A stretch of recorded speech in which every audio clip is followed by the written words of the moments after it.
నమస్తే. శ్రీ పరంజ్యోతి భగవతి భగవాన్ అద్భుతం. గాంధీనగర్కు చెందిన ప్రసన్న కుమారి గారి అద్భుతం ఇది. 2012లో మేము తీవ్ర ఆర్థిక సంక్షోభాన్ని ఎదుర్కొన్నాము. మా నాన్నగారు 2 సంవత్సరాల క్రితం మరణించారు.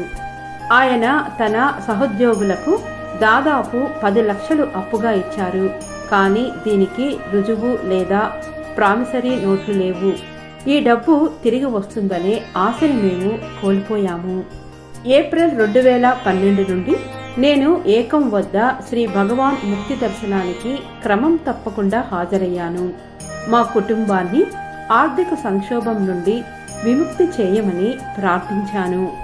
దర్శనం తరువాత ప్రతి నెల నా తండ్రి నుండి అప్పు తీసుకున్న వారు వడ్డీతో సహా డబ్బును తిరిగి ఇచ్చారు.